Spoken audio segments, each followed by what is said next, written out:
And we are live. What's good, people? It's your man DL Saints. Um, I know we had a thumbnail. We were going to interview DJ Izzy B, a real cool DJ out of Miami, but um, some schedule issues, scheduling things. So we're going to just push that back until we can sort that out. So be on the lookout for that one. That's going to be a pretty good interview. Definitely going to get to talk about the Miami lifestyle, especially from a DJ's perspective. Like how she navigates that world. How, I mean, she's a really good DJ, so we could talk about like, where that came from, when she knows she want to do that, all that good stuff. You know how we interview over here. But yeah, like it looks like something definitely came up. So we're just gonna have to push that to a later date. I know Demon Got Me was over there. Let me tell him I had to switch it up. Just 1 second. So I always keep backup ideas for situations like this. I think Foghorn Leghorn used to say that out of cartoon. He used to say, I always keep extra costumes for situations like this. I think it's hilarious. I can't remember exactly, but I'll find it. In fact, I probably have that on the soundboard once I finally connect it. Finally got the stream deck, y'all. Just haven't connected it yet, which is going to take me a little bit of time. So what you see me doing now is I'm reaching out to my man Demon Got Me from the Fresh and Fit World, just to let him know where to come find me, because he was over there waiting for that show to start. And yeah, so I'm gonna do this real quick. Thanks for bearing with me. And you know what? I can't seem to find him. So, hey man, I tried. I'll make it up to him. That's what I'll do. I'll make it up to him. But I hope y'all doing good out there, man. It's a Wednesday, hump day. We're gonna see what it is. I'm gonna hit y'all with some. It's not gonna be a great story. I mean, it's not sad, but it's just, I mean, y'all know who I am. When I'm unplugged, completely unplugged, and I see things I want to share with y'all right away, because things are happening and are happening fast, and we want to be able to stay ahead of it a little bit so we can ride the wave like the surfers do, as opposed to getting run over by the wave. So I found Demon. I'm hitting him up right now. A different. Yeah, I just put in there. I'm doing a different live on now. So I be trying to keep up with my folks, trying to let them know what's going on. So in the topic, the title, we're talking about homelessness in America, and people are like, man, why you want to talk about that? I think we need to. Because I spent a lot of time in California, in LA in particular. I lived in Los Angeles for the better part of 20 years. I spent some time, a few years in San Diego. So I've seen firsthand what what homelessness looks like. I've been to Skid Row, when people talk about that, and I remember the first time I went to Skid Row. It was a birthday party of a friend. It was a really cool party. It was one of the best parties I've ever been to. It was like casino themed, and there were all kind of, like blackjack and roulette and all that, craps, and with play money that you would turn into the end of the night to get gifts and stuff like that. And there's food everywhere. It was amazing. And we were all in West Hollywood. It one of the, better places there. It was just a great night. Everyone came dressed to impress and all that kind of stuff. It was off the chain. So at the end of the night, we had all this food left over. We had so much food. And our friends were like, man, we just can't let it go to waste. And everyone was looking at me like, yo, man, make sure we don't throw this food away. Go give it away. I was like, all right, I'll take care of it. I was the only single person. Everybody else was booed up and whatnot. I'm like, I'll take care of it. I can go find something. Now, I had all this food. I mean, a lot of food, a lot of gourmet food. Stuff was amazing. I mean, literally, it was enough to feed, 2 or 3 families. It was a lot of food, and I get it all loaded up in the car, and I didn't know where to take it. So I did like people did in the movies. I went to the nearest Catholic church because in the movies, you know, go knock on the Catholic church door and the priest shows up and all that. But the doors were locked. This is LA. It's West Hollywood. It was some, you know, it was like in a sketchy little area of West Hollywood where the church was.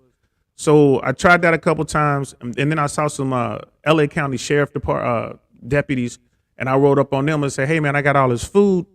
I want to, you know, give it away. You guys have any suggestions?" And they're like, "Yeah, man, go downtown." Like, go downtown. They gave me a couple streets because in LA everything's about cross streets, right? So they're like, go down to this cross street, and then that'll put you on Skid Row. You'll be able to find someone who can help, you know, take that off your hands. And then I stopped to get some gas. While I was getting some gas, I saw some homeless dudes. They were right there on the corner, sleeping on benches and stuff. So I made them a couple plates. One of the guys, he was like, "Yeah, man, you know, I used to be a sous chef," and he was eating it. He's like, "This is really good." He was telling me the ingredients. He could taste the ingredients in the food, you know. And I even talked to the brother for a hot second, like, "Man, what happened, bro?" He was just like, "I just couldn't afford to live here, and I can't afford to leave, and you know, I kind of fell into the bottle, and here I am." You know what I mean? So it was kind of like, "Oh man, that's terrible." Good guy, you know what I mean? He was a nice dude, so I gave him as much food as he could carry, and then I went down to where the sheriff told me to go. So I get down there, and yo, that's the first time I ever saw Skid Row. So I got down there and I was kind of roaming around trying to find it. I couldn't quite find the cross streets because I wasn't familiar with downtown at the time.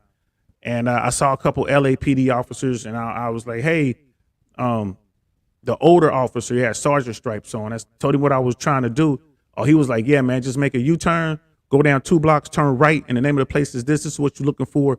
Pull up there. They'll definitely take that off your hands." He looked in the car and he saw all the food that I had. He was like, "Yeah, absolutely, go do that." And bet.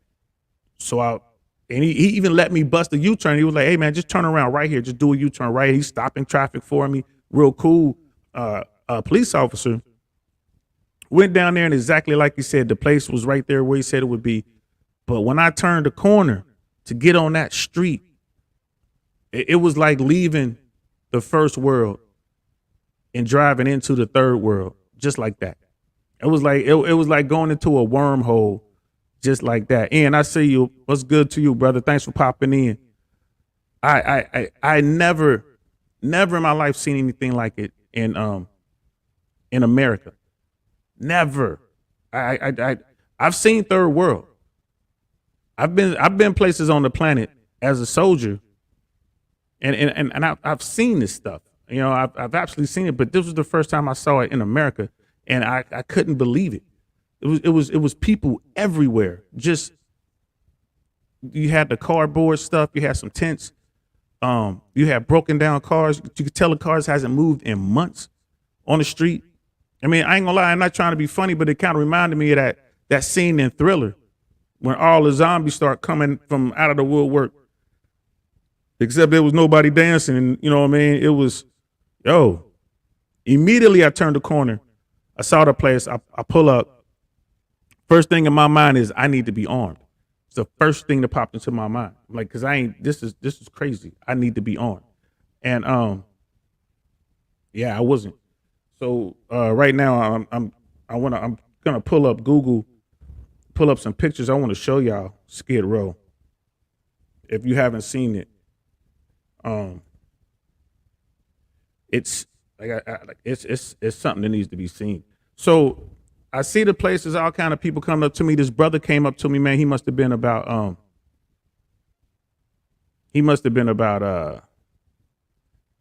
40-ish. He ran up on me asking for money. And here's the thing, the guy was like, "Hey man," he's like, "Look, I'm no bum or anything like that, man. I just got let out of jail. They dropped me off right here. I live in Bakersfield. Like, Bakersfield's a little bit of a trek, right? We're talking some hours to get to Bakersfield. You're taking Greyhound and stuff like that from LA, from that part, you know what I mean?" He was like, "I don't have any money. I can't make any phone calls. I don't have a phone." He was like, "Bro, if you can just give me like $20, I think that'll be enough for me to either get on the Greyhound or get a hold of my people." You know what I mean? And I was like, I'm not giving, dude. Like, I'm not reaching into my wallet right now. And as I'm talking to him, it must have been 4 to 8 people that just starts coming up, and they're just kind of surrounding, like, because they can see the food, right? And then I went to it was like a little call box. So like dude's still standing. I'm like, hold on, man, I'll be right back. I hit the little call box. I said, hey man, I got a bunch of food. I'm just trying to drop off.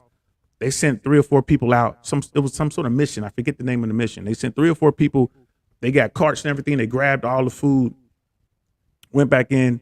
They were so happy. Like, they were giving me documentation. Like, hey man, you can fill this out for taxes if you want. I'm like, I just want this, get the food to somebody. I didn't want it to go to waste. And so they did that. They closed the door. Then it's like, bam, I'm back to the situation with dude still standing there looking for money. Like, yo, for real. And I mean, he was being respectful. I wound up giving dude like, yeah, he'll go $10, man. That's pretty much all the cash I had on me. I'm like, he'll go $10, bro. You know what I mean? Good luck to you. He was like, yo, bet, man, I should be able to get there with this. I appreciate it. Like, and the guy, the way he was dressed, his clothes were clean.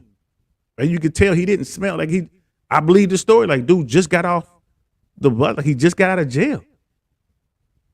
So, I was just like blown away by all that, right? And I'm like, first time I ever saw Skid Row, it reminded me of some combat zones that we were training for. It did.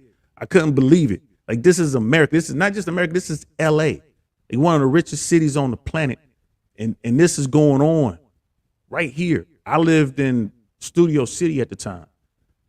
And I'm just like, yo, just 15, 20 minutes away, there's people living like this. They were everywhere. And there's a lot of people that had mental issues. There's a lot of drug dealers there. You can see some cats who was just in the streets deep. You can like probably they're serving these people, giving them what they need. You know what I'm saying? Like, no shade. Hey man, do what you do. But I was blown away, man. So I'm gonna show y'all some pictures of Skid Row. I just did a quick Google search and just want to show y'all some pictures of Skid Row. Like, it is insane down there. I mean, like, this is what it looks like. Real talk. Like, it's people just living. This is how they live. Right? I mean, there's so many documentaries about it. There's been movies and whatnot. There's news reports. I've never seen anything like this before in my life. I mean, the first time I ever saw someone shooting up with heroin was downtown, around the corner from Skid Row. First time I saw it, I was going into a club, came out the back in a little alley on my way to valet, and I said, there's a dude right there putting his needle in his arm. And I'm like, yo, I thought I'd seen it all until I saw that. Like, I didn't know that happened. The dude's just out right there in public, just taking his medicine. You know what I mean? So, I mean, it's crazy. Like, Ian, like, thank you for your service and sacrifice, Green Beret. Now, I'm just airborne. I'm not special forces. I've worked with those guys in the past, been on some missions with them. Those dudes are hardcore, extremely hood. They know what they're doing. I got a lot of respect for them brothers. But yeah, I did not do that. And RDT 7781, DL Saint leaning from the front. Thank you, sir. No, thank you. And you know what? I when y'all say that back to me, man, I ain't gonna lie to you, man. I love the way that sounds, because I'm always saying that on Fresh and Fit, because I am proud about my dudes doing their thing. And for anybody I think that's out there putting in good work, I'll say that lead from the front, because it's hard. You take a lot of heat, right? When you're in the front, you're right there. You're right there. Back in the old days, you know, the officers, the people in charge, the leaders, they led from the front. So thanks. I really appreciate when y'all say that to me. I appreciate that a lot. Miss AKA lady, what's good? Good evening to you too. 7781. That's why I keep singles in my center console, so I don't have to go into my pocket for mine. So I don't mind helping, but I'm not a fool either. Yeah, you gotta be smart about it. They see you go in your pocket, pull out a wallet or whatever, credit cards, ID, whatever else is in there, backup keys, whatever you got in your, you know what I mean? You lose that for somehow a scuffle break out. You got to take care of yourself. You drop that, it's gone. So yeah, that's smart. You know what I mean? That's real smart. And I mean, you want to help people, but you also got to be smart about it, because you don't know who you're dealing with. You, You don't know their mind state. You know, you don't know what they're on. You don't know if it's a setup. Sometimes it is set up. They'll send like cute young lady out there, or they'll send a young kid out there to kind of keep you distracted. Meanwhile, they're hitting you from the flanks. You just don't know. So you got to be careful out there. Real careful. Even for those of you who can still carry, like I can still carry it. But simply because you're armed doesn't mean that you have some sort of open hand, or you're guaranteed the win. I'm guaranteed the victory because I have a piece. That doesn't work. I mean, think about it. There are a bunch of armed men right now running around in Ukraine getting lit up. Not just not small arms. They're riding around in tanks getting chopped up. So it doesn't matter. Just because you have a gun doesn't mean you bigger or better, some sort of superhero. You're not. Ask law enforcement. Having a gun ain't nothing really. It's the last resort. It's good to have one, but you should be thinking about your environment.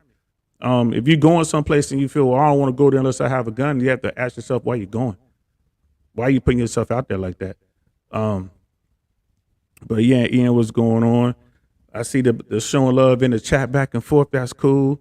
Act Ozzy up. No good deed goes unpunished. That's certainly true. That's I live by that.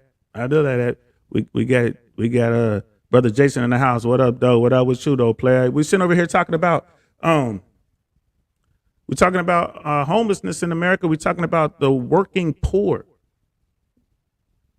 The working poor. And that's another thing that people don't understand. They don't seem to understand. My man Jay Swans, who just popped up in the chat, was good, brother. Better know how to use them hands, but that's also why we keep them heaters close. Yeah. You gotta be able to use your hands. Anybody who's out there and you ain't tough unless you got a some sort of weapon on you, you ain't tough, man.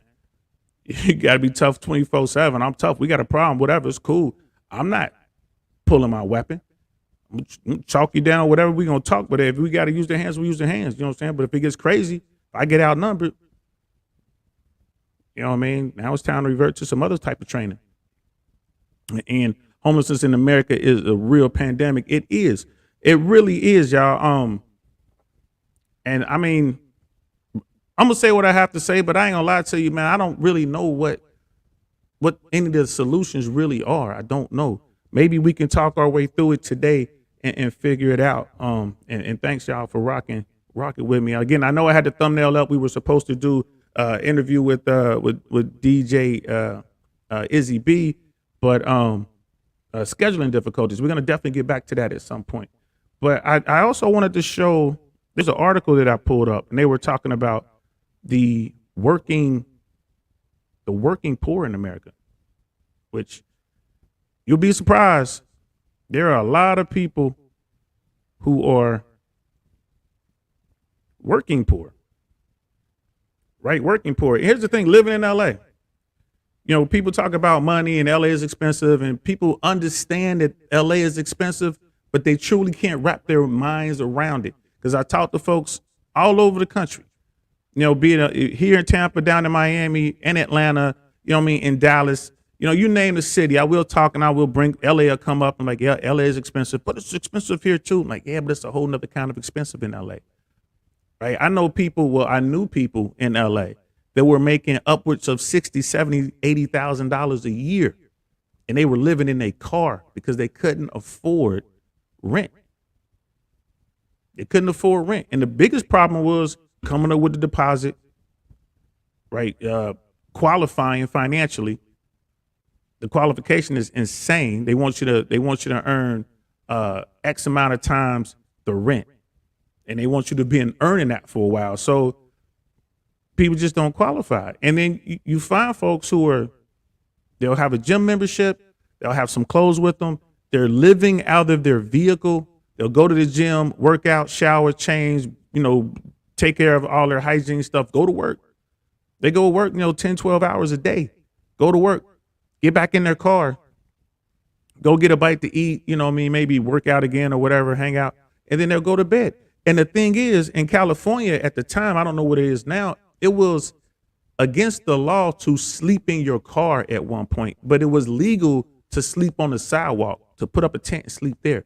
You could put up a tent, but you couldn't sleep in your car, which I was dumbfounded by that. And then there were places where if it was posted on the signs, the signs they have on the street, in LA, they'll tell you when you can park and when you can't park. So you would have these signs going up all over the nice neighborhoods. No parking from 6 p.m. until 6 a.m. So you can't park at all overnight. And guess what? If you park there, the police will roll up on you. If the car is empty, they will tow it. So imagine you living in your car, you park in the wrong spot. You're at work, you park in a spot and well, I got to get the car by 6, but something happens. You can't get there by 6. You get there by, let's say, 9 p.m. and the car is gone, it's towed. Now you got to go get that car out of the impound lot. That could be a whole lot of money, right? And the reason you were living in your car in the first place is because you couldn't afford to live in a home. So, and I've seen that happen to people. I've seen people go from they'll lose their apartment, then they'll like find a room to rent, then they'll lose that because renting a room in LA is expensive. You could be paying, upwards of $900, $1,200, $1,500 just to rent a room. So people are trying their hardest and they don't want to leave. They're either chasing dreams or they're doing what they love to do, but they can't afford to live there. The taxes in LA, insane. When I first got to LA, just to register my car, I had what did I have? I had a BMW 740i. It was a used BMW, but back then they had a formula where you had your registration was based on how much the car cost or something like that. So I was paying $200-$300. I remember one year I paid like $400 to register the car. $400, and you get used to it. It was guys who were paying, upwards of $1,000 to register their car because they were driving exotics or whatever.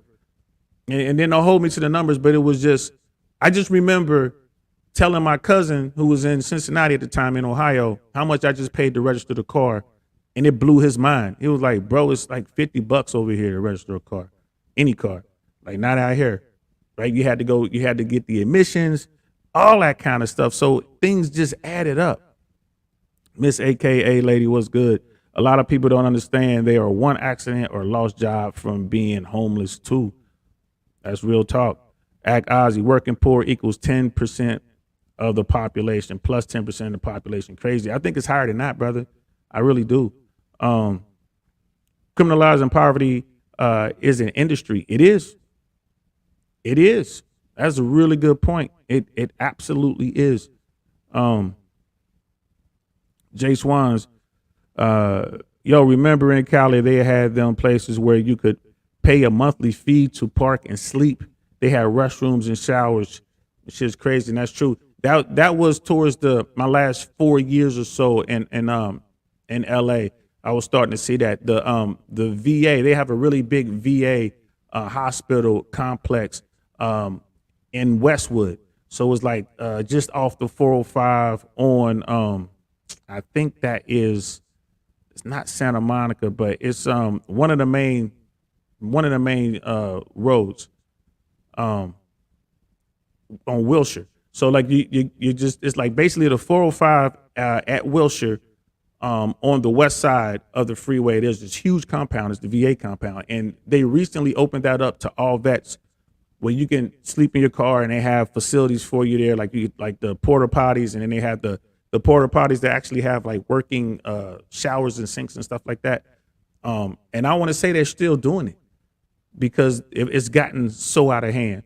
And then we'll talk about how LA let it get away from them. They did some things that just didn't help the situation.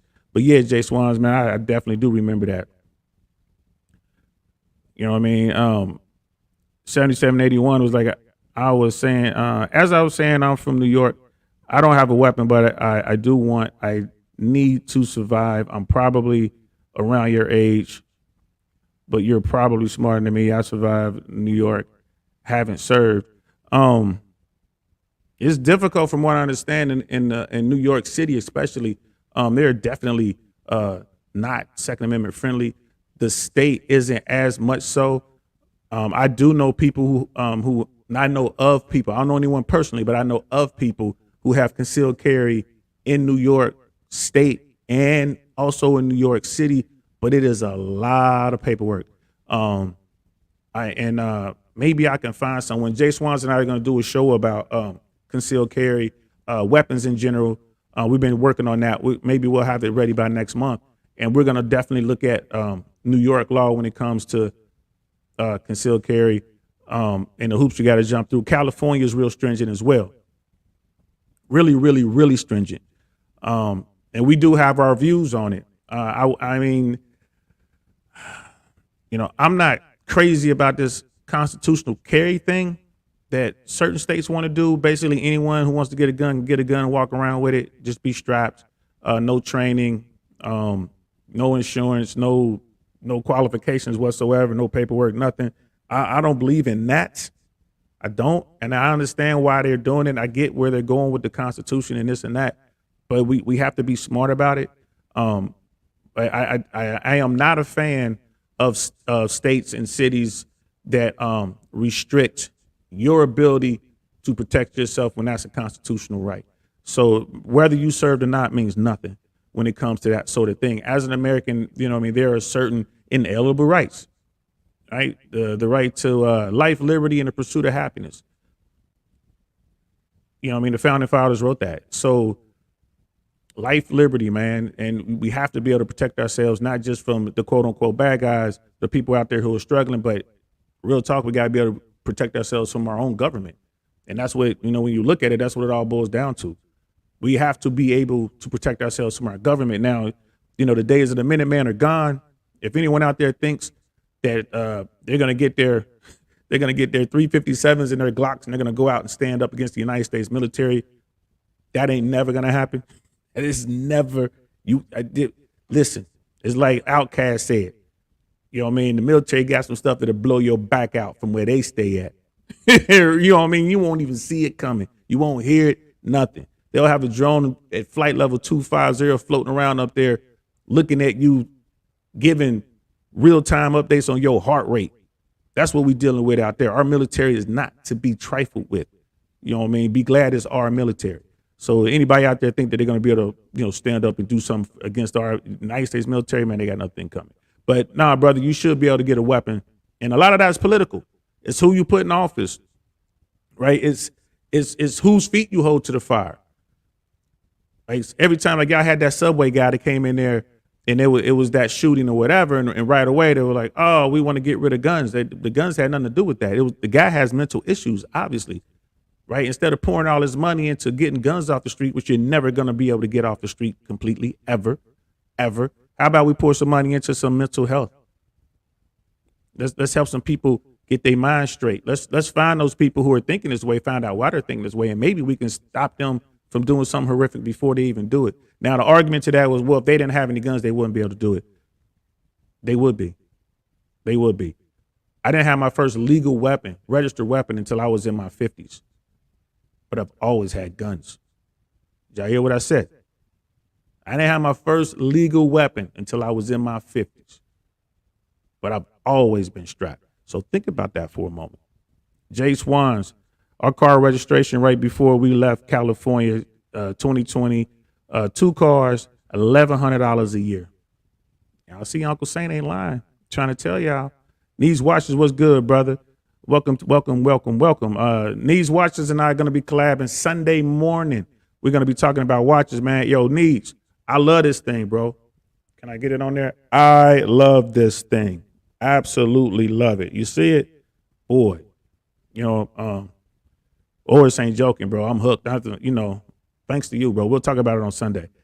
Miss AKA ladies in here saying hi to everybody. Miss AKA lady hit me up. Yesterday, we were talking about what was going on with Disney and the tax burden, which is going to be the fallout from what's going on with Disney between the governor and the Disney Corporation. And she actually looked into it. She's like, wait, these boys for real? They talking crazy? And she looked into it. She's like, oh, my God.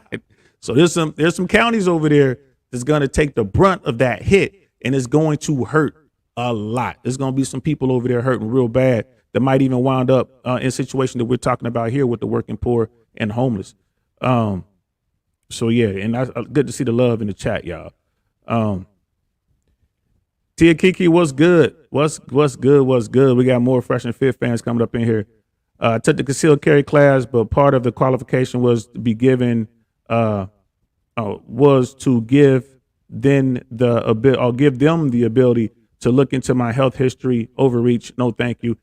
Yes, and all that's by design. They want to make it as cumbersome and as intrusive as they can, so you do what you did and walk away without a weapon, without exercising your right as an American. That is your right to carry a weapon. Now, you know, people say, well, you can carry mace and you can carry a taser, you can carry all this kind of stuff. You got to get close with those. The wind blows the wrong way, you're trying to mace somebody, that's coming right back in your face. And if you smaller, slower, and you're trying to tase somebody and you miss, right? You miss, or they've trained to a point where they can knock those little probes off and get to you, which can be done, but it takes a lot of training. You got a problem. People could close the distance quick. So you know, having a weapon, you can get your little distance. You can pop off a couple rounds in their general direction. If you know at your target, and if you miss, you're definitely gonna get them to slow down. Right now, you want to train so you don't miss. That's the key. You don't want to miss. And if you do, anyone out there who is serious about concealed carry and you're in a Second Amendment friendly state, and you do the process, have more training, step the training up, you know, be more responsible and get insurance. You definitely want to protect your assets, get insurance. People can make mistakes. I have a lot of experience with firearms, but doesn't mean I won't make a mistake every now and again. It's possible. It is really possible. If your mind ain't completely focused, things can happen, right? So if something does happen, you want to make sure that you are covered. You want to make sure you're covered. God forbid you have to draw your weapon and actually use it. And you engage your target and your target goes down, you're still gonna need coverage. You're still gonna need that financial security. You're gonna need that help because you're gonna get taken into custody, possibly. They're definitely gonna talk to you. You're gonna want to know what happened. And whenever you talk to law enforcement, you need an attorney.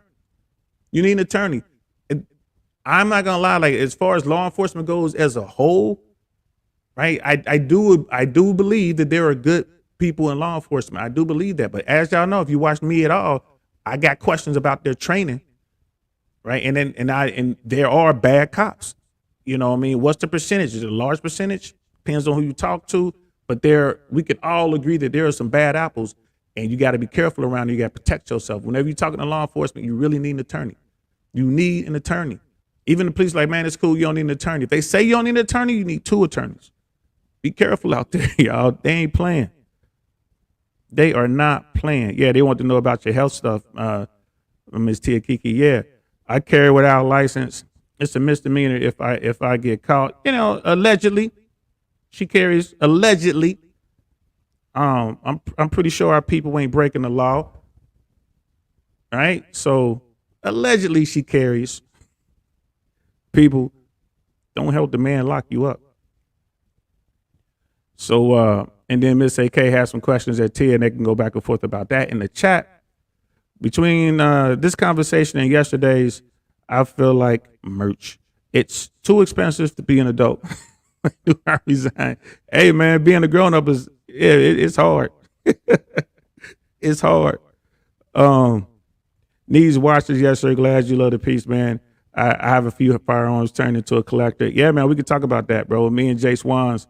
Yeah, we got a couple things. I got a Glock 7. No, I got the Glock 20.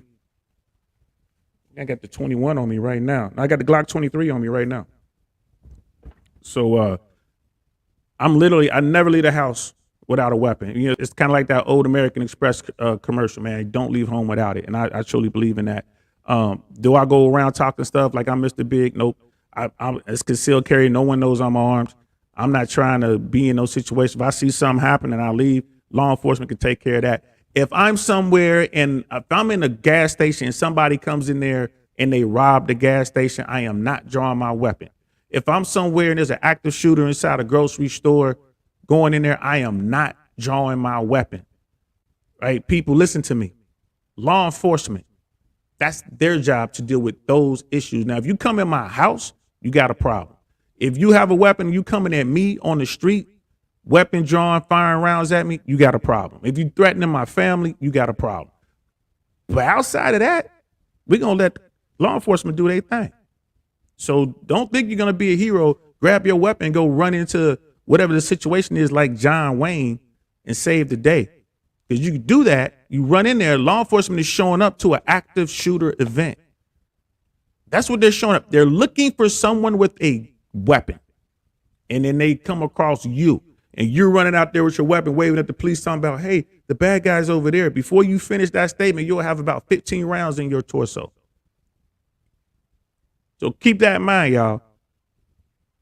You can't be brave because you got to be weapon. You know what I mean? Brave people are brave all the time, with or without weapons. Jay Swans had a CCW in California, had to jump through hoops, did a lot of training, all the additional training outside of what I already knew was worth it. Yeah.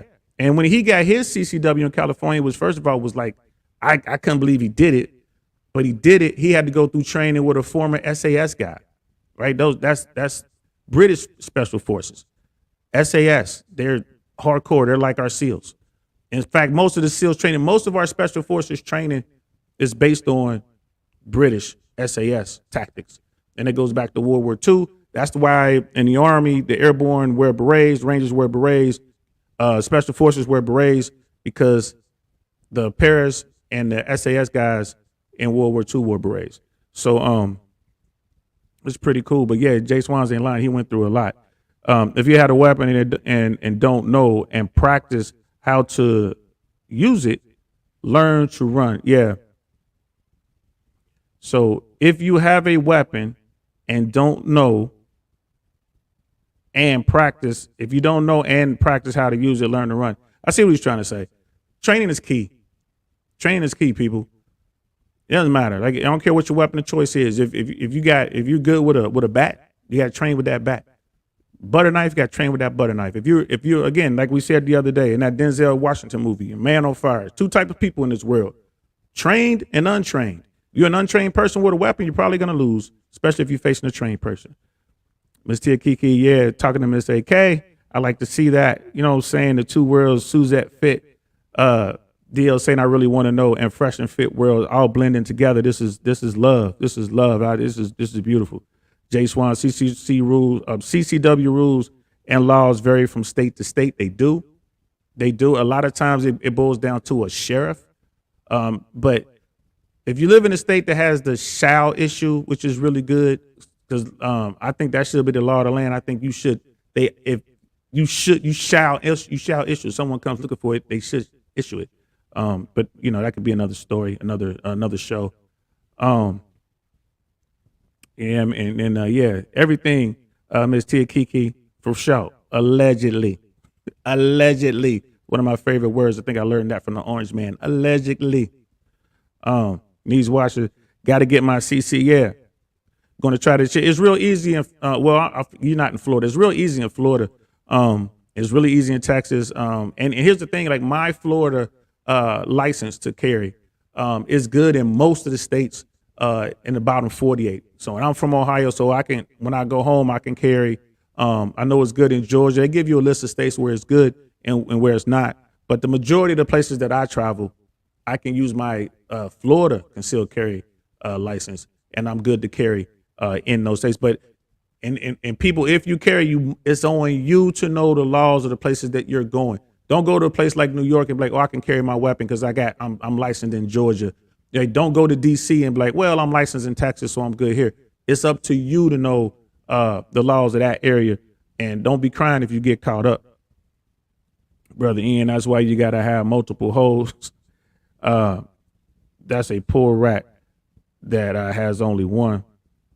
Okay, I see where you're going. And yeah, I see what's going on in the chat. You guys are interacting really well. That's what's up. So back to what I was talking about with America's working poor. And there is like with this right here. Let's do that. An overview of America's working poor, wage stagnation, and the increasing number of people who are working yet still poor are significant challenges of our era, which is really true. One recent study found that there isn't a single congressional district in the country where a full-time minimum wage worker could afford a two-bedroom apartment. With a rapid growth, unstable, low-paying jobs, and the failure of even full-time work to pay family support wages, it is critical to understand working poverty in order to enact policies that lift working families out of poverty. That's crazy. And this is PolicyLink .org is where I found this, PolicyLink.org. And it really delves into some stuff that's like crazy. It's absolutely crazy. You know, we all understand that in America, if you just work in a minimum wage job, you can't afford to live. As a single grown up, as just a human by yourself, you can't afford to live. That has to be addressed. Like I got out of the Army in 1994, and from 1994 until 1998, when I was hired by the Federal Aviation Administration as the air traffic controller, I kept 2 full-time jobs and at least 1 side hustle. Now, I didn't have any kids. I'm a young man. And for a little bit, when I got out, I was living at home, but then I moved out right away. And I was with my cousin and I were roommates. But I kept 2 full-time jobs that were considered full-time. One actually had kind of benefits, but I was a janitor at a private school, high school. And it wasn't like one of those, like the Bel Air Academy kind of schools. Nah, it was kind of like an inner school, private school. There was a little bit of money there, but most of the people there were, on scholarship, and they had to do like the work study stuff. Like the kids would come down and work and like help me clean. I was one of the janitors there. It didn't pay a whole lot of money. It had some benefits, but I ain't gonna lie to you. I don't even think I used them. I don't think I even paid for it because I was just young. Like, man, I'll just risk it. I didn't even do it. So, but I know it didn't have dental. I know it didn't have that. It had some medical. And then I had another job, which they called it full time. I was working, they never let me work 40 hours in a week. They never. I would get like 36, 39, stuff like that. Never got 40 hours.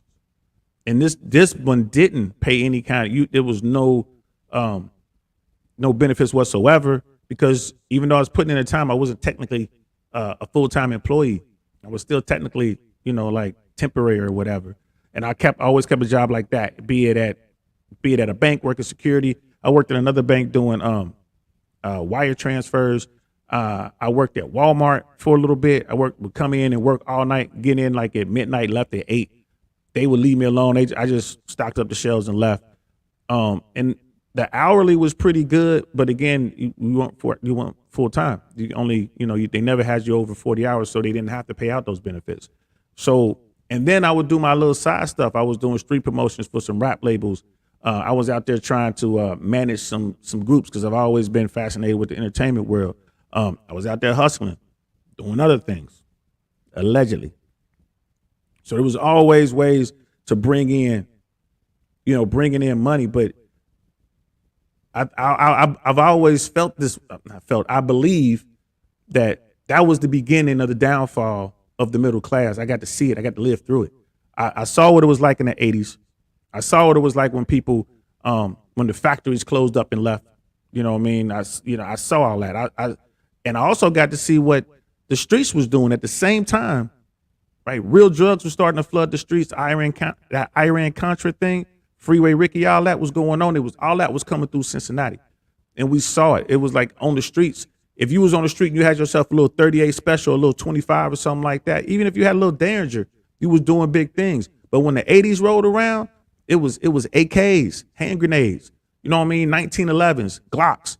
You know what I mean? Uzis. Mac, you know what I mean? Had Max. Everything was coming out and everything was in the street. It was high tech and it was flooded with cocaine.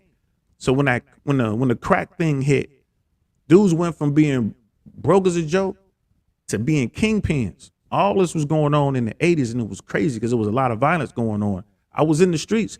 All this was going on. The streets was going up. And meanwhile, GM, GE, Procter and Gamble, U.S. Playing Cards, all these corporations, these large to mid-sized corporations were all downsizing, laying people off, right? Opening up offices in cheaper areas, sometimes other countries, sometimes, other states. It was crazy. I'm trying to tell y'all, I got to see it. And I've been hustling ever since. When I got on with the FAA in 1998, I didn't know what to do with myself. I had a career with real benefits, amazing benefits, right? I couldn't believe it. What? I could get time off. I get paid to not come to work. What?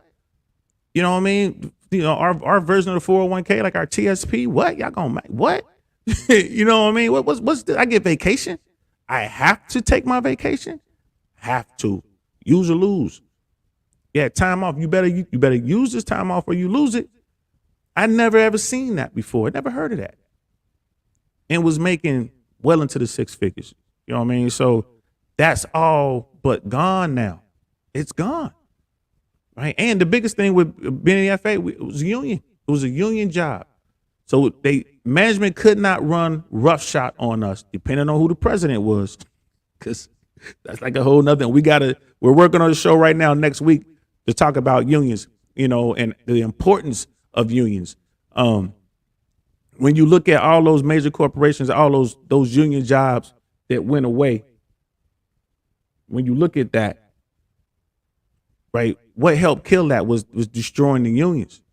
The union was losing its power, right, with in the car manufacturing business, with with the big three, with Ford, with GM and all that, with Buick and all that.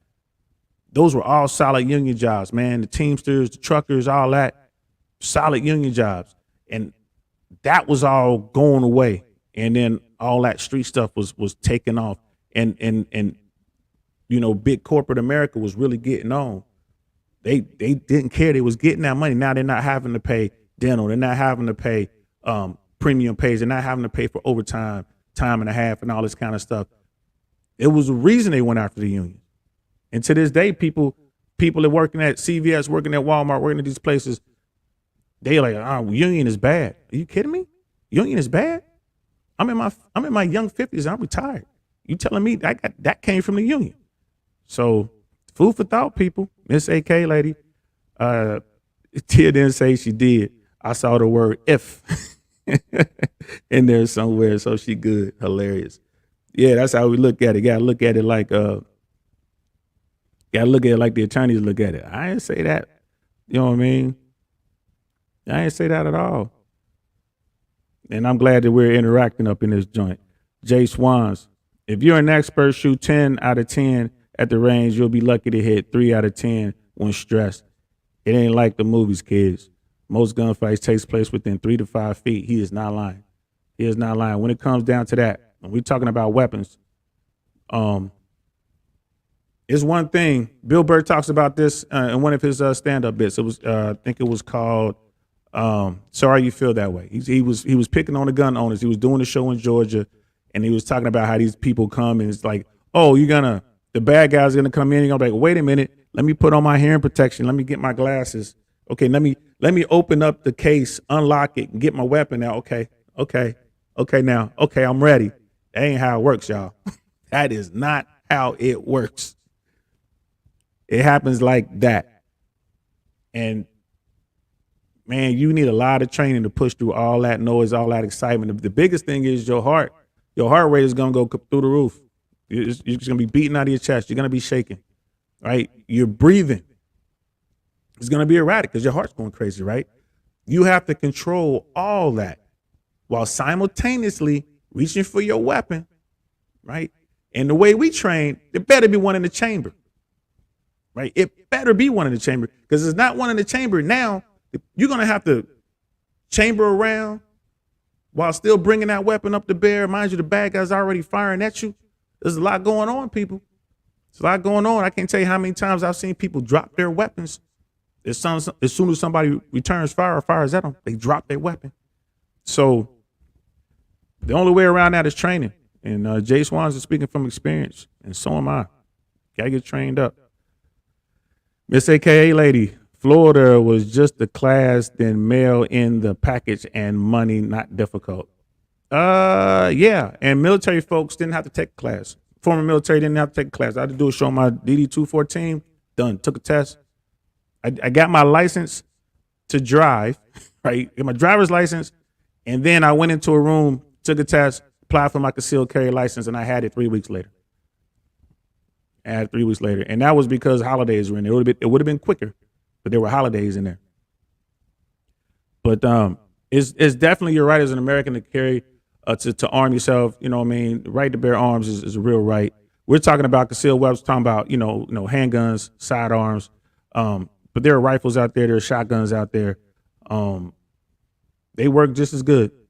And we're talking, especially for home defense and stuff like that. You don't need to get yourself, some AR, an AK, an HK. You don't need to do all that. You can get yourself a nice shotgun, call it a day. Or you can get some nice type rounds to really help you out, and that's really gonna be a good thing.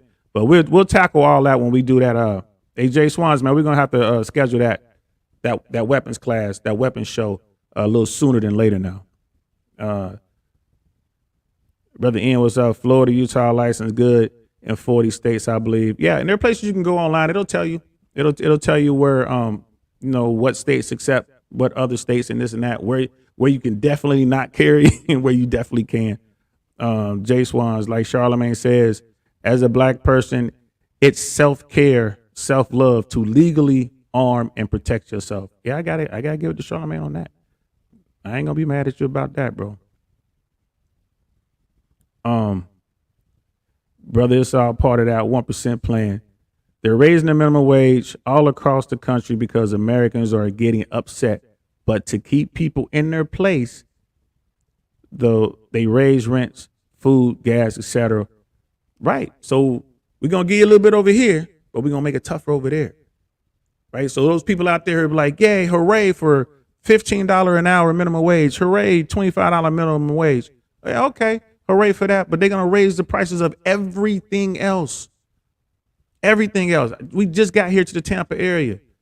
Here it is, 2022, and I want to say the average rent around here now is probably north of $2,000. If you're talking about a 2-bedroom or more, you know what I mean. Where I live, this is going as high as $2,800.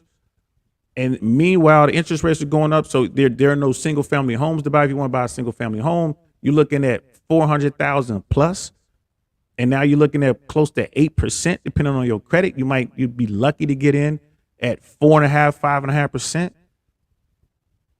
It's like Jay Swans just said, man. Yay, $25 an hour minimum wage. Yay, I get to work from home. Oh, gas costs $6 a gallon. Oh, my energy prices just went up. Oh, all the food in the grocery stores just got more expensive. What? 25% increase on my taxes because Disney left. Got to think it through, people. Got to think it through. And then next thing you know, bam, you're working poor. Working poor. Miss Tia hollering at Jay Swans. I'm glad to hear him promote 2A, but I would be curious to know, or the Second Amendment, but I would be curious to know if he voted against his own rights by voting D. Well, Tia, here's the thing. Democrat, Republican, and liberal, conservatives, again, all smoke and mirrors. All smoke and mirrors. Think of the conversation we're having right now.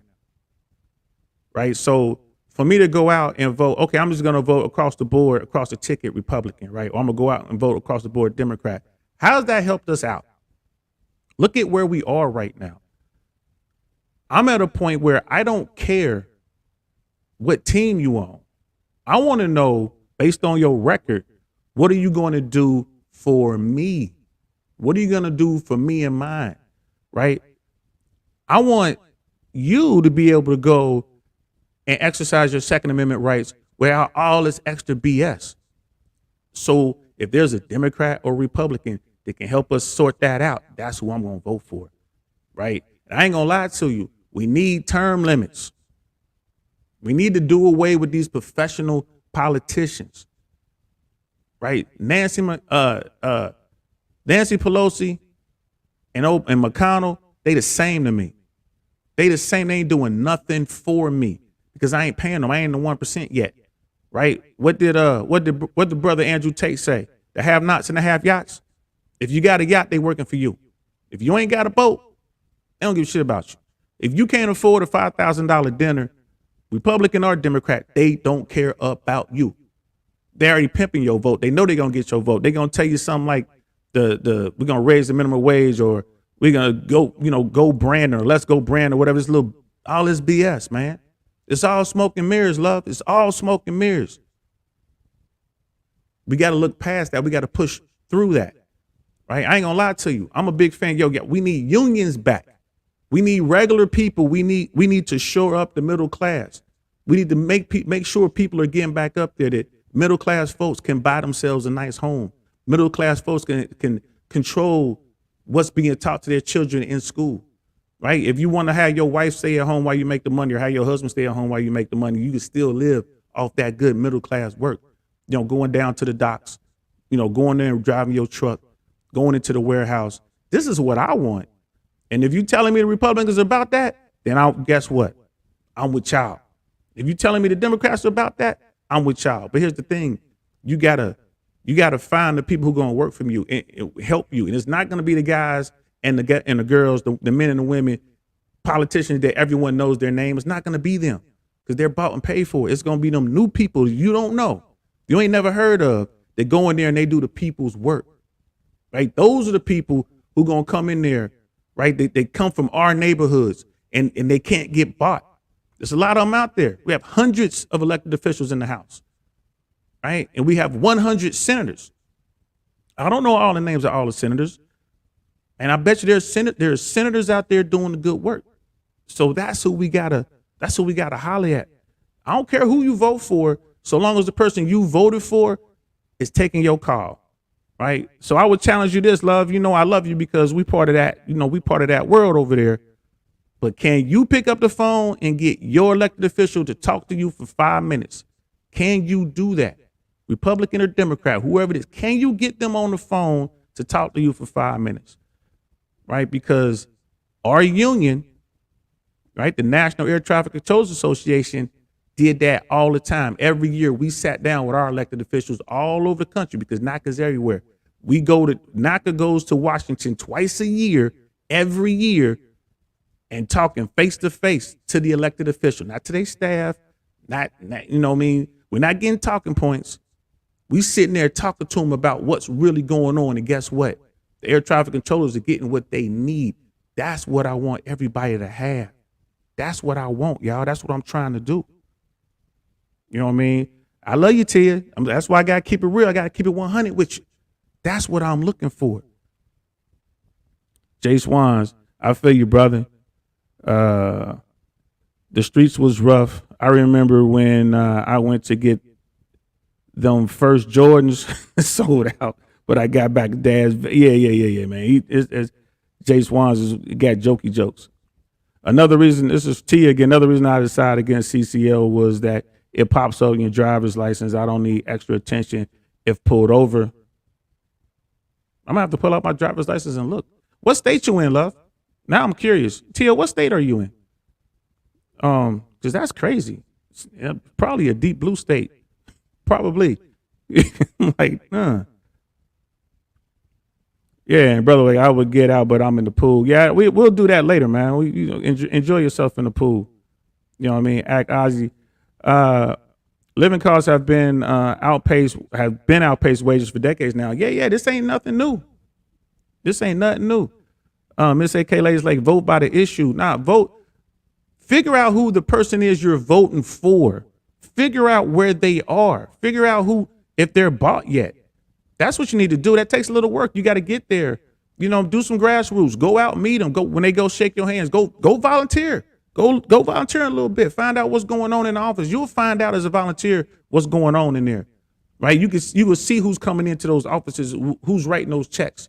You will see it, right? You'll get to sit there and listen to that person and find out how they truly feel about the political process. Find out where they are, right? But it takes work.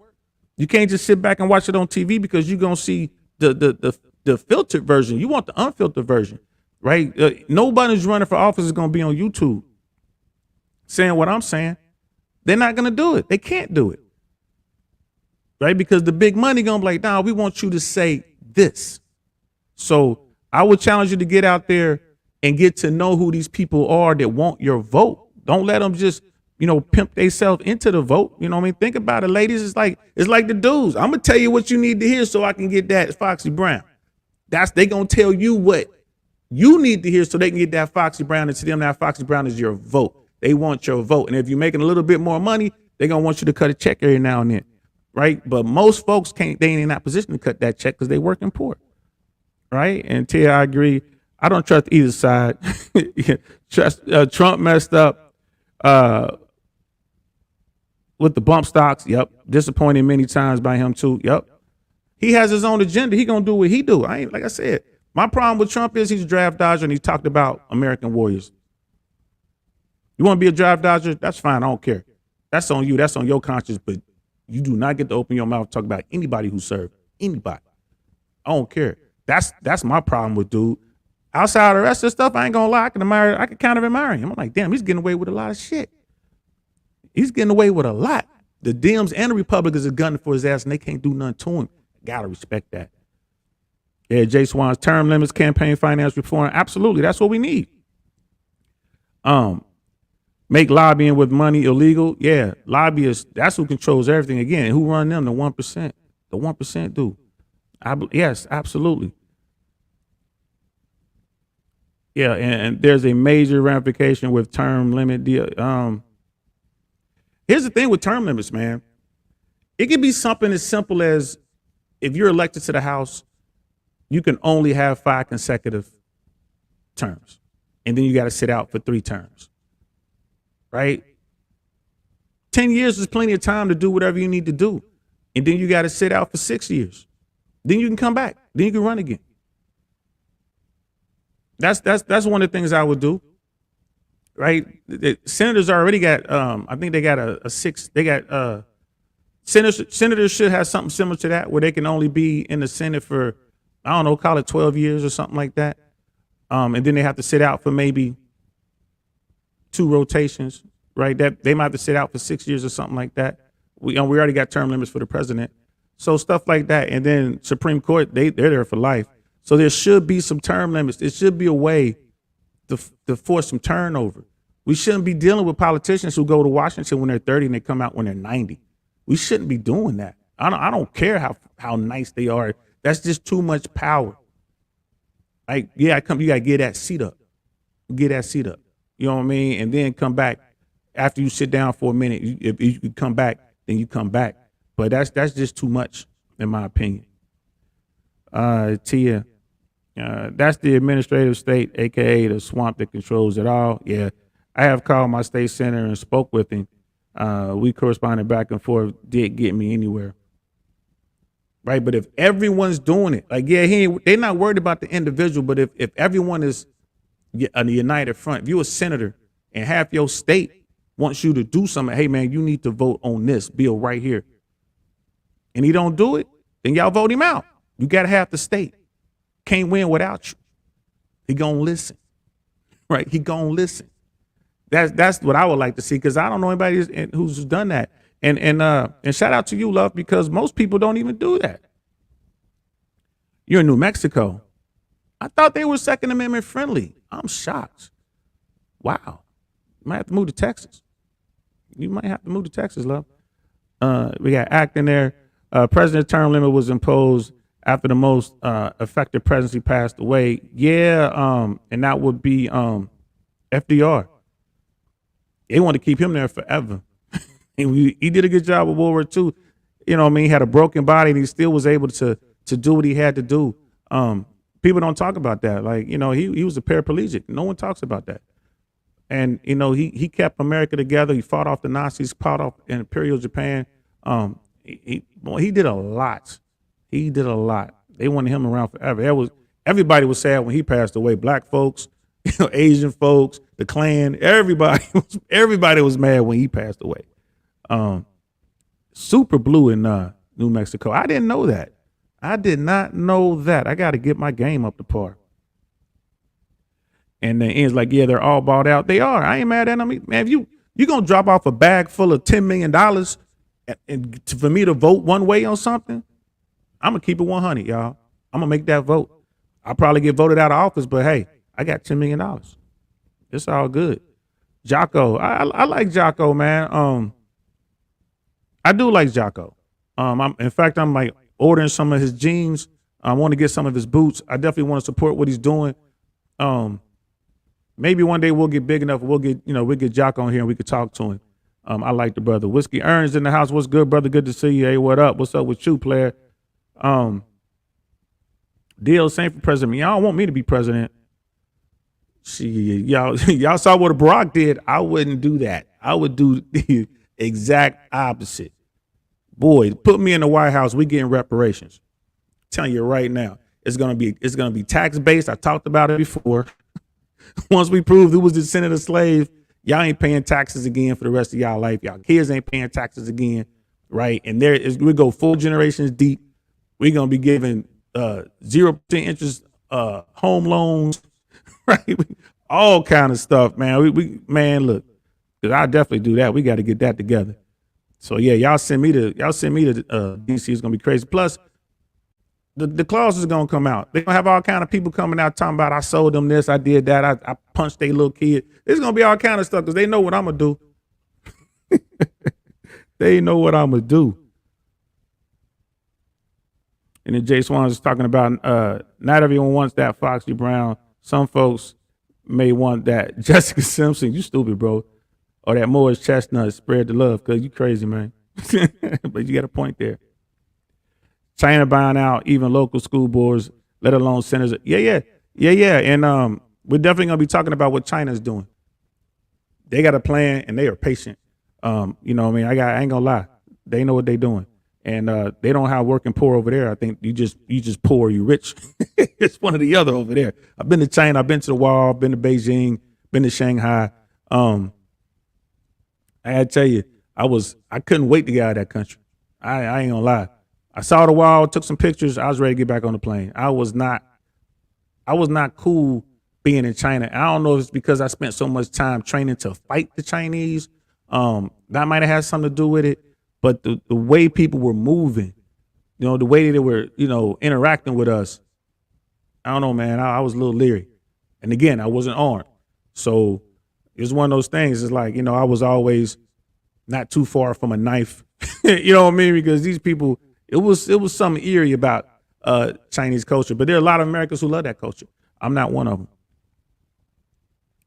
And then Ackers talking about unelected officials, lobbyists have their way with rookie politicians 8 days a week. Yes, they do. Yes, they do. And here's the thing. We know these things, y'all. We need to let other people know. Like, hey, man, this is what we're talking about. In order to truly make America great again, like y'all want to, forget the MAGA stuff, man. Like, forget going back in time. We don't want to go back in time. We want to move forward with a purpose, right? We want to empower the middle class. We need a strong middle class to be the superpower that we once were. Bottom line. That's what we need, in my opinion. We need a strong middle class. The middle class is all but gone, right? Have nots, have yachts. That's where we going. I'm sorry. I'm trying to get a boat. I'm sorry. If those are my only two choices, I know I know what team I'm choosing.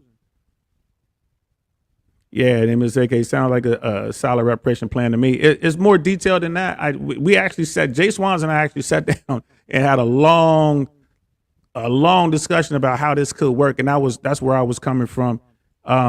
It could be done. Jay Swan, I love Chinese food, man. Whatever. I want to hear more about China. I don't know anyone who has lived there. I know a few people who have lived there. Where I was in China, it wasn't cool. They were saying like. When you go like to southern China, there's some places they're not as touristy and all that kind of stuff. They're just really cool. and I can't think of the names off the top of my head right now, but I'm told by friends, I have friends who've married Chinese women, and they love it. They go to China every year. Guangzhou is one of the places he was saying that he's like, if you ever go to China, go to Guangzhou. Macau is real nice. It's like their Vegas. This is off the chain crazy. Like, it's very westernized. I didn't go there either. So if I were to ever go to China again, which is a big if, I would definitely hit those two spots. But yeah, I'll talk to some people. I'm talking about we need to legalize weed. That's coming. That's coming. Legalization is coming. Already an hour and 10 in, yo. So yeah. Let's talk about how LA screwed up the homeless situation, and then I'll wrap this up. I was talking more about guns than anything else, and politicians. But LA pretty much took the power away from law enforcement to do anything about the homeless situation. So now in Southern California, the homeless are everywhere. If you could have a multi-million-dollar property in Santa Monica on the beach, and open up your shades or whatever in the morning, open up your curtains, and there'll be a homeless person taking a dump in your front yard, looking right back at you. And there's nothing law enforcement will do about it. There's nothing you can do about it. You can't even go out there with your weapon and try to scare them off because police will come and arrest you. That's just one of the examples, right? You're trying to come home to your apartment. I lived in North Hollywood last couple of years I was there, and the homeless people would sneak into our building all the time. A very secure building, cameras everywhere. We had roving security guards. They had to roam around because there would be homeless people sleeping behind the trash dumpsters because they had the chutes. So, you just put it in a little chute thing and it goes down to the big can. There'd be homeless people trying to live behind there. I mean, trying to be as quiet, and you feel bad for them because they just want to be somewhere where it's quiet and they're not going to get, assaulted or robbed or anything like that, because it's rough to be homeless out there. There's people they get themselves a nice pair of shoes, and somebody come and steal those shoes. They get themselves a nice little jacket or something. When it's cold, somebody come and take that jacket. So they get beat up all the time. They get beat up by little rich kids who are just bored, go around and crack bottles over homeless people's heads and kick them and all that kind of stuff, man. So it's not like they're in these situations and they want to be. They're just trying to find a little peace so they can get a little sleep. And then, they're dirty. And it's a struggle every day for them to eat. And I can't tell you how many times I've just seen people like homeless brothers, just cool. And I'll just go buy them something to eat and give it to them, man, just to try to help them out. And they're always very appreciative. Like, go get them some, like Jay Swan said, I go get them some Chinese or whatever, get them a bottle of water, maybe a couple bottles of water. There was a guy in San Diego, a white guy, homeless guy, came up to me one night, 3 a.m. I'm leaving, I was doing bad boy stuff and I was finished. I was on my way home. He walks up to me, very respectful. He's like, I'm looking at him. I'm like, man, this guy doesn't drink alcohol, no drug problems, nothing like that. I'm looking at this man, and he approached me. He was like, hey, I was just wondering. And it's just the way he approached me. I was like, all right, bro, let's go get you something to eat, man. What you want? So we take him I go to Subway. We had a 24-hour Subway downtown San Diego where I was. Take him in the Subway.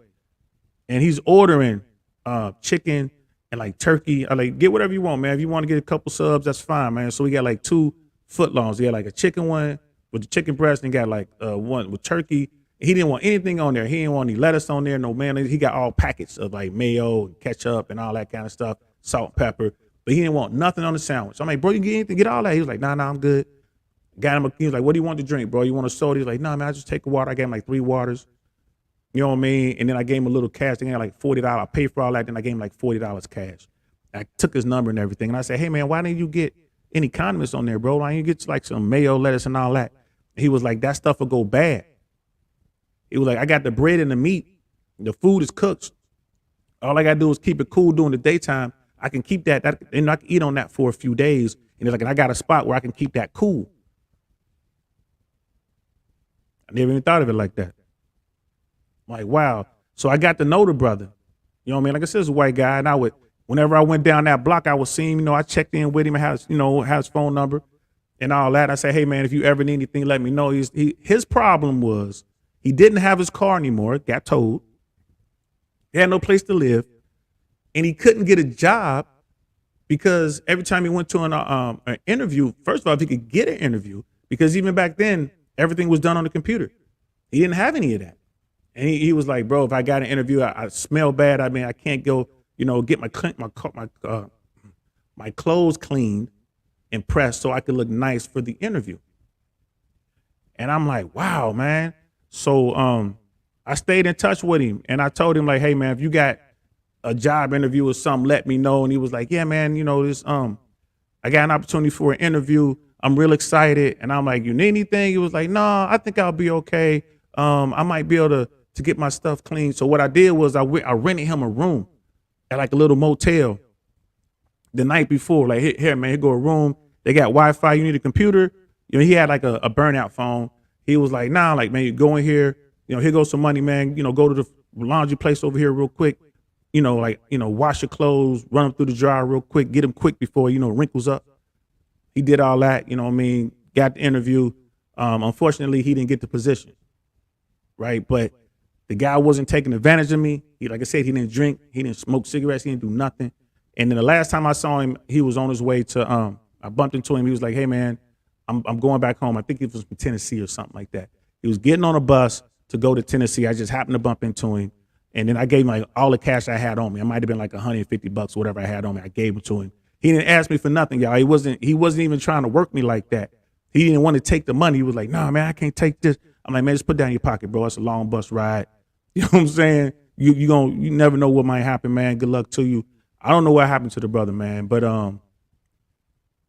there are Americans out there like that. They just need a little help. And they can't get ahead because the wages aren't going up. This man was willing to work, but he couldn't get a job. Can't get a job, can't get a place to live. He's on the street. You know what I mean? He was working his hand. I felt bad for that brother. You know what I mean? But it was nothing I could really do. I did everything I could for him. But I couldn't give him a job. You know what I mean? So legalize weed, J Swan. They got girls in China. Man, you wrong, bro. Why don't you just stay in the pool, man? Why don't you just stay in the pool? Sister Tia, what's good?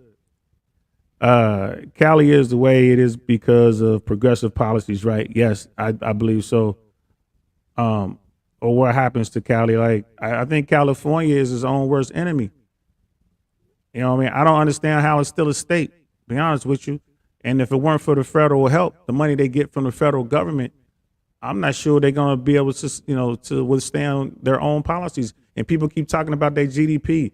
Oh, their California GDP is higher than most countries on the planet, and this, that, and the third.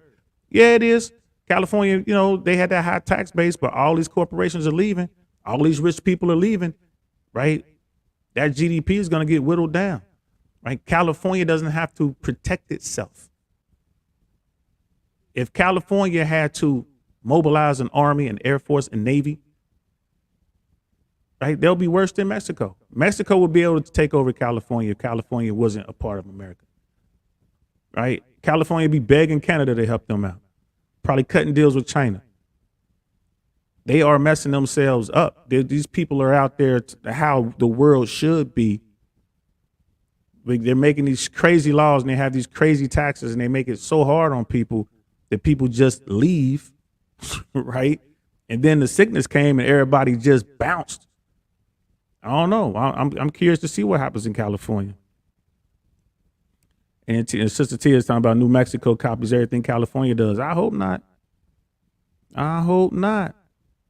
You know what I mean? Because that is not the way. That is not the way, people. Vets should never be homeless.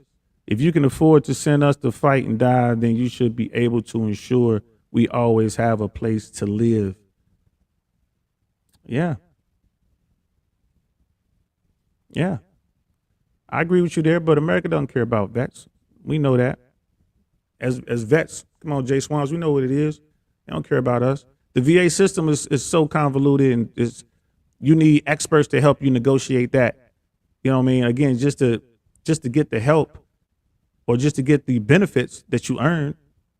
I was a paratrooper, and when I went in for benefits and whatnot, I was telling them about all the aches and pains. I'm constantly in pain. It is what it is. That's what I knew that when I enlisted. I knew it. They told us when we got to airborne school. When we got to the unit, they told us. When you get around 50 years old, you're gonna hurt. I was like, man, whatever. You sound like a little punk. I'm gonna be young forever.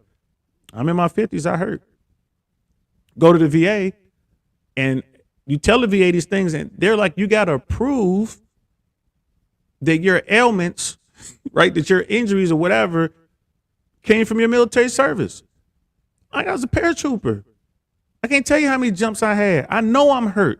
Well, we need to see the documentation. Well, we weren't. If I had gone to seek medical help back then, I would have lost my jump spot. There's nothing I was going to do. Jay Swan's, his body is all jacked up. And there's hardly any documentation, because he knew if he gone to get to sick call, was what we called it. You go to sick call, you lose your slot. We wasn't doing that, man. I don't care if my bone was sticking out. Man, I'm going to rub some mud on it. I'll be fine. I'll be fine. You know what I mean? Pull my leg, set it back into place. We gonna wrap it up with something. I'm not losing my slot. That's why I enlisted for. But we gotta fight for those benefits. And most veterans don't want to go through the BS. It's the kind of thing that what Sister Tia was talking about. She doesn't get her concealed carry because of all the extra BS. So, it's one of those things. And, we talk about the red and blue, right? The red, the conservative side, they're wearing their American flag shirts and pants. And they're talking about thank you for your service, having never served. No one in their family since World War II ever served, right? All this stuff. And when you go in there, like, we want to do some things for some veterans, all of a sudden, we ain't got no money for that. But thank you for your service. Oh, yeah, we would love to, but, we don't have money for that. $786 billion a year we spend on military, but we don't have money to take care of the vets. Okay. See what I mean, love? That's why I don't care. I don't care what team you're on. I don't care red or blue. I don't care. What are you going to do for me and mine? That's what I care about. And you got to prove what you say. And when you do it, I'm going to hold your feet to the fire. I ain't going to be like, Elizabeth Warren talking about, oh my God. When we talked to the Supreme Court justices, they said they weren't going to do this. Oh my God, man, whatever. Whatever.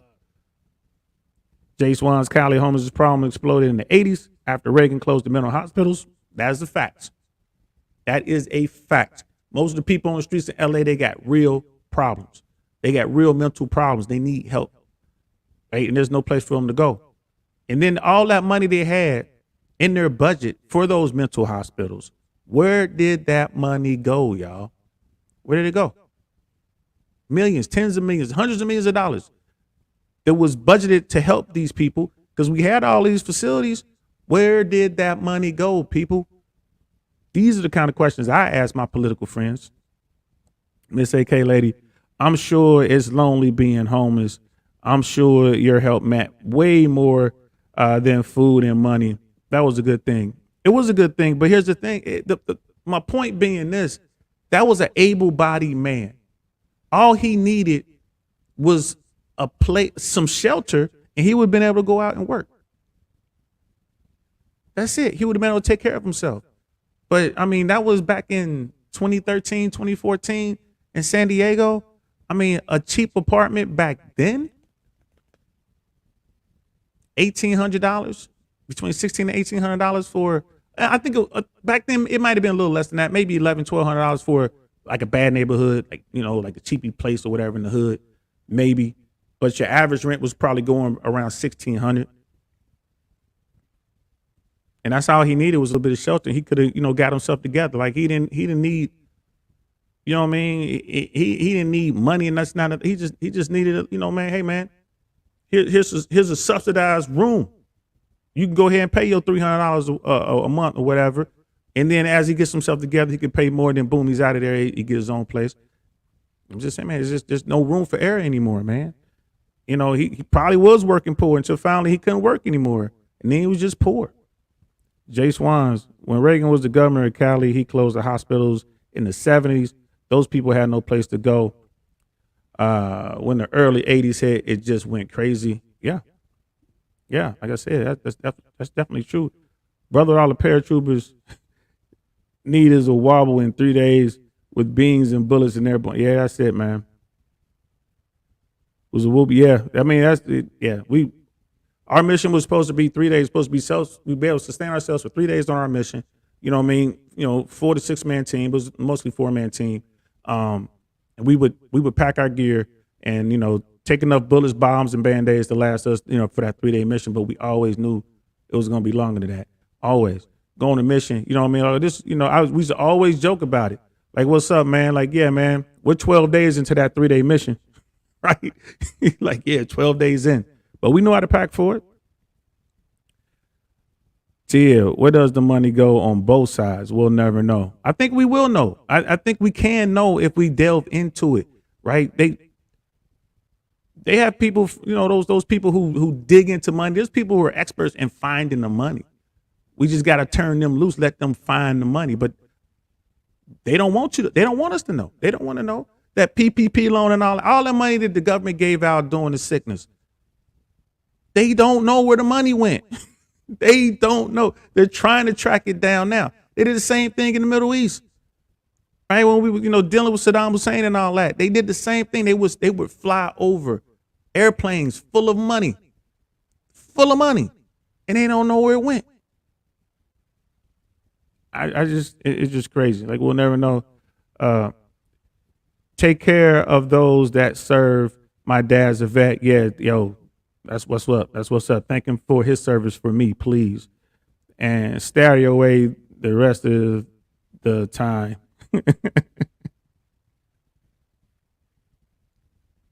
And stay out of the way, for the rest of the time. Listen. And then Jay Swan, he's a karate man. He bruised on the inside. Hilarious. So back to LA, and I'll finish up because I went a lot longer than I thought it would go. Just kind of on the fly. And Tia, love, for real, thank your father for me and anyone else who served in your family. You know what I mean? I hope he was airborne, but even if he wasn't, you know what I mean? He's a man among men. And if anyone out there who's listening to me and you serve, thanks for your service. And my man Jay Swans, you can buy me a drink for my service. How about that, bro? I want that cognac now. I want that yak. And I want that special juice y'all brought back from Nevada. I want some of that. You know what I mean? Want some of that. But LA has really messed up what they got going on out there. I was out there when Gray Davis became governor, and he screwed the state up so bad that they recalled him, and then Arnold Schwarzenegger became governor, and I have friends who worked on that campaign, and I have close friends who even went and became part of his administration in Sacramento. So, you know what I mean? Your man DL Saint, I'm on both sides, man, because I'm truly Team America. I want what's best for our country. You dig? And you can't really find out what's going on unless you have people, the real grunts, they're in the trenches doing the everyday work, coming and giving you the real. California screwed up because they let the wrong people run amok unchecked. They ain't hold nobody accountable. Nobody. No one's being held accountable. Now, the homeless is all over the place, right? The crime is rampant. You go out there now wearing a nice watch or some jewelry or something like that, you're driving around a nice car, you are going to get got. Period. They are out there working in teams. There's the green light on everybody. There are no laws, that can help you with society. And then on the streets, there are no rules. They getting it. They trying to eat because it's all messed up out there. California has lost control, in my opinion.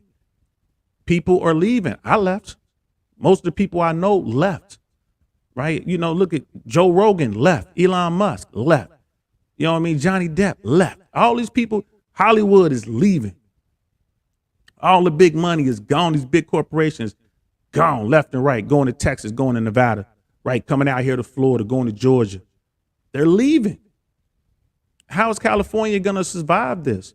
They need that tax money. They need it. They're gonna have to rely more and more on the federal government to help them out, to pay their law enforcement, to pay their fire departments. Look, California's on fire every summer. Every summer, the fire is worse than the year before. Every summer, they got to pay for that. Who's going to pay for that?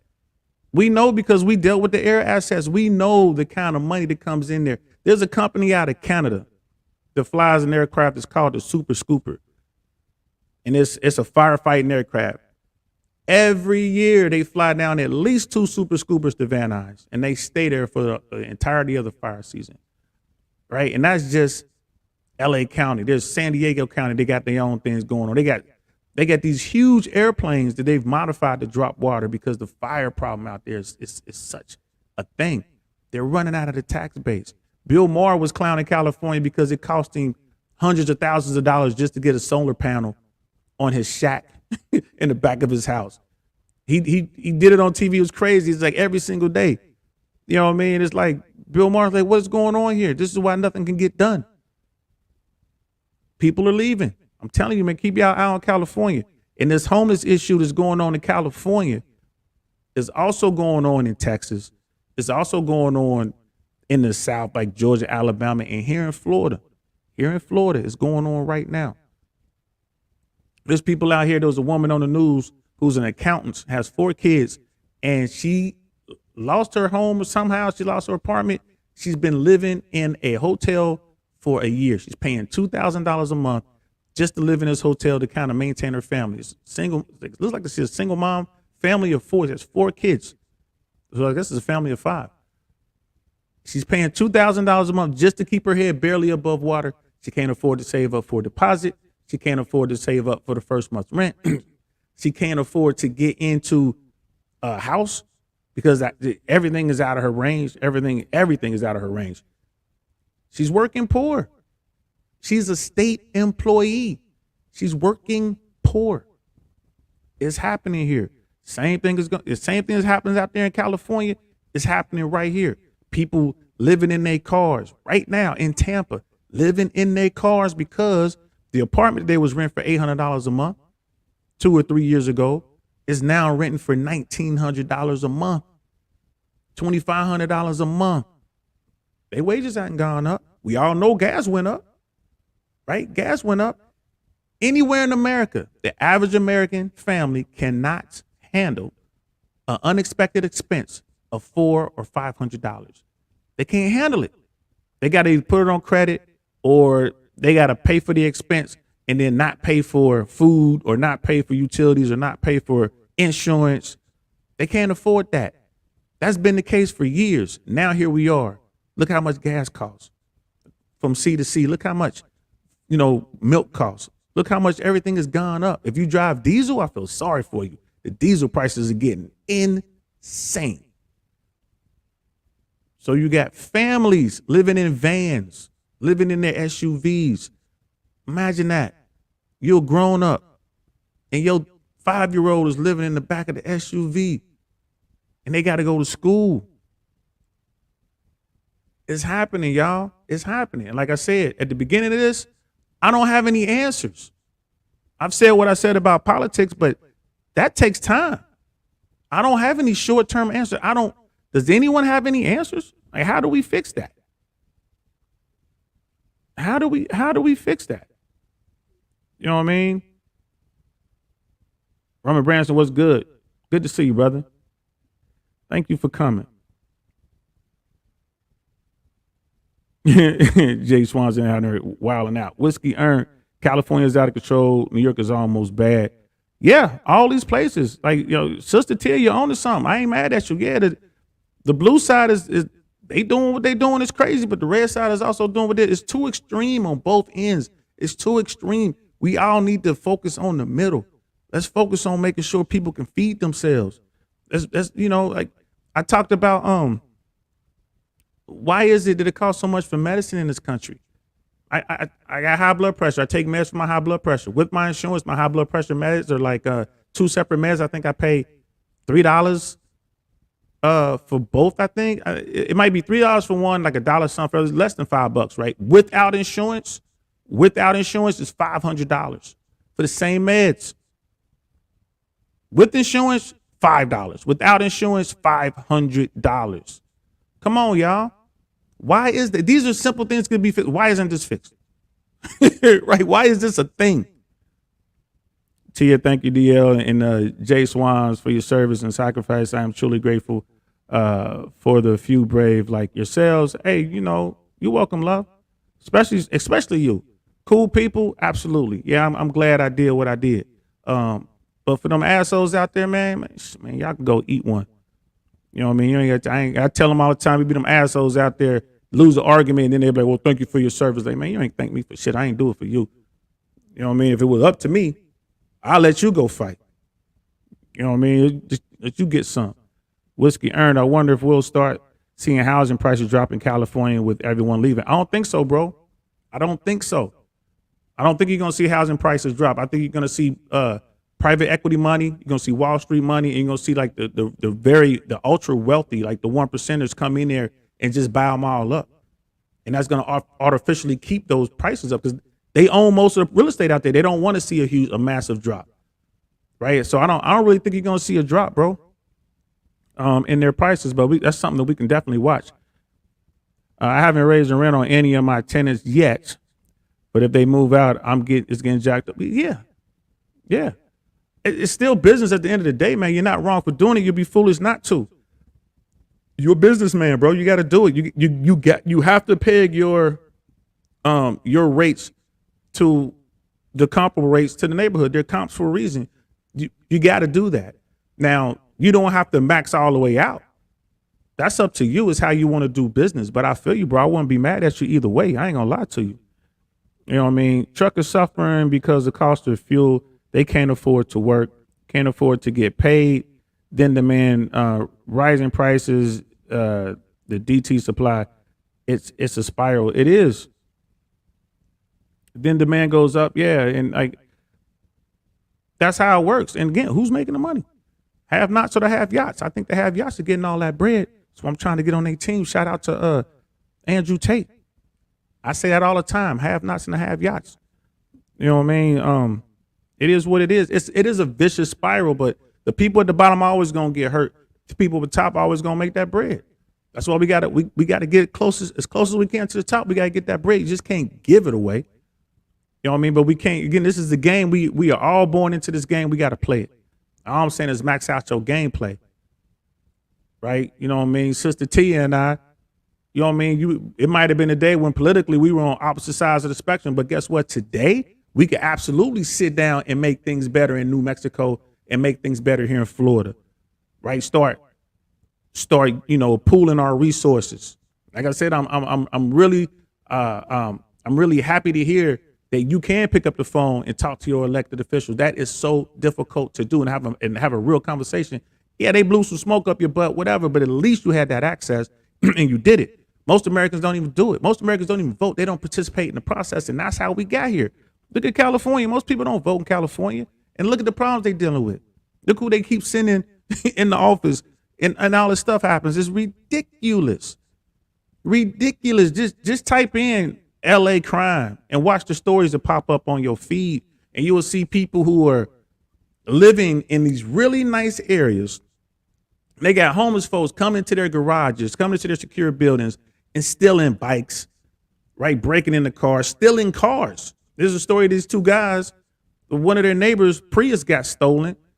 They drove over to the homeless camp across the street, saw the Prius, got the other key, went and drove off with the Prius.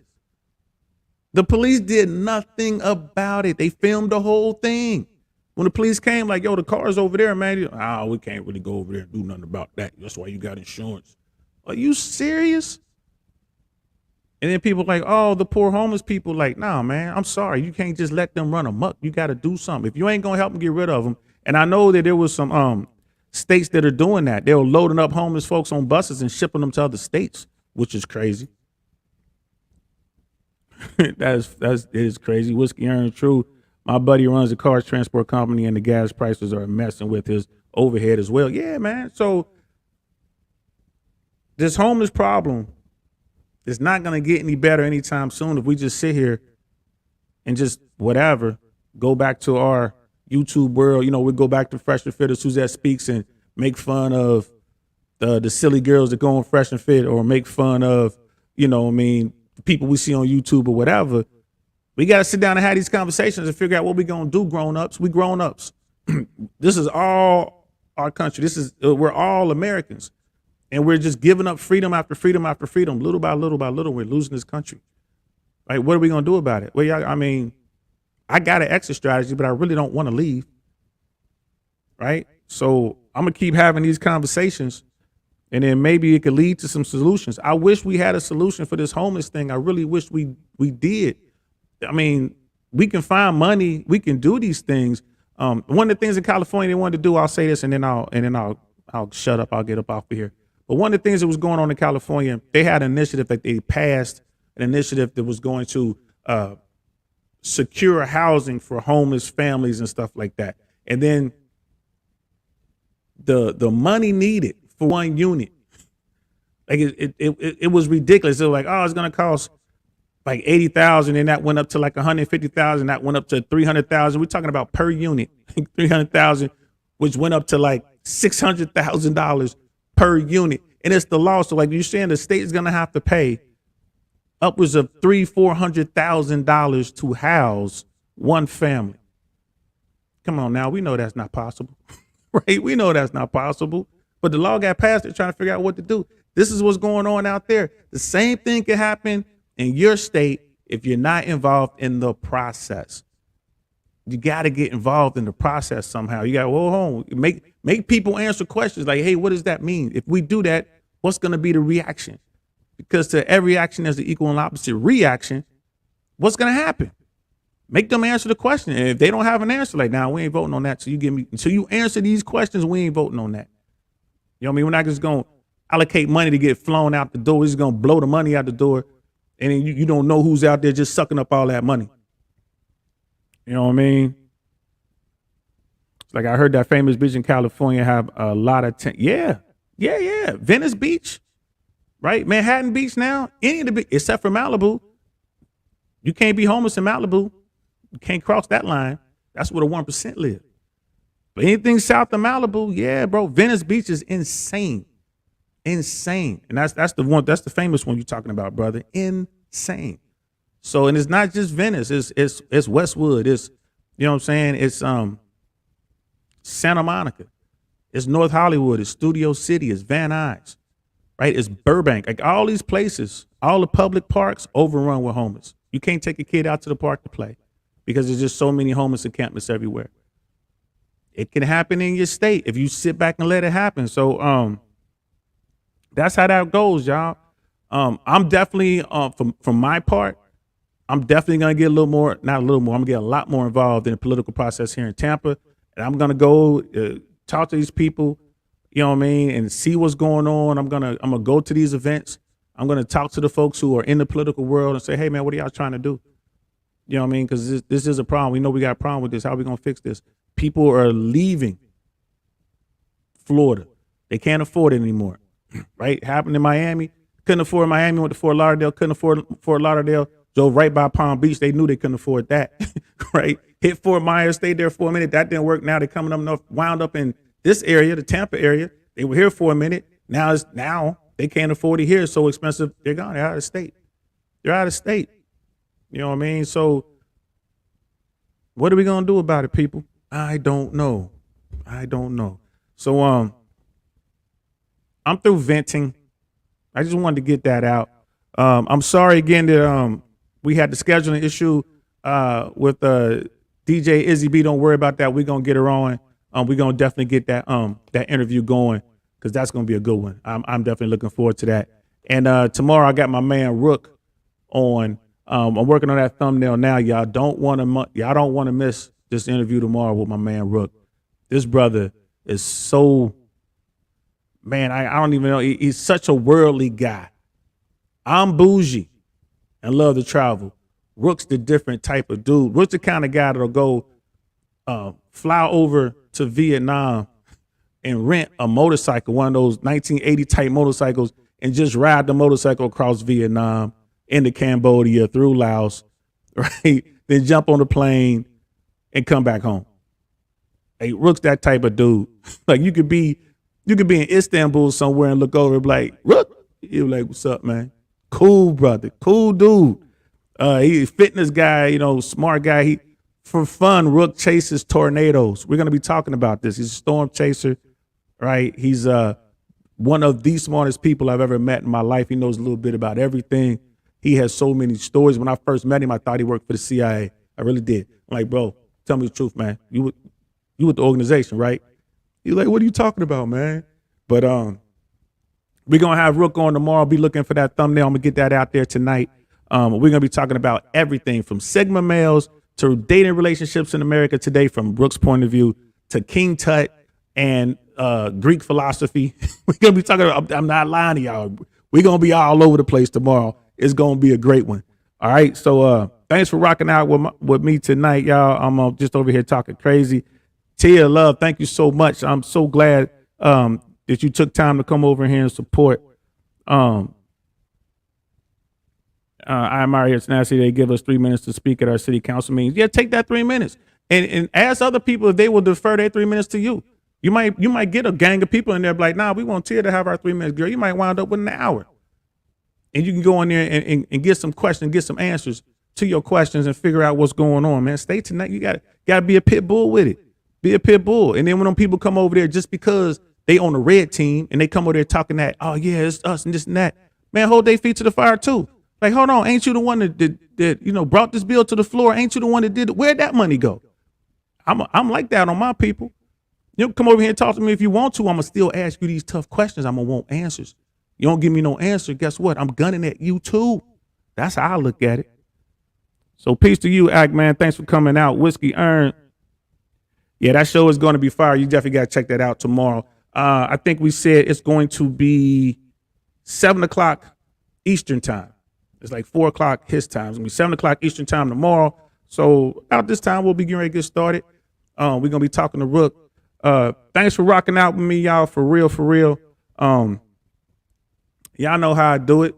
I'm DL Saint. This is the DL Saint I Really Want to Know podcast, right? And what I really want to know now is what are we going to do about the homeless problem, y'all? I really want to know. We're going to revisit this in a couple weeks or so, maybe a couple months, and we're going to talk about it again. Hopefully I'll have some solutions for y'all, all right? I'm going to talk to y'all later. Be good. Peace.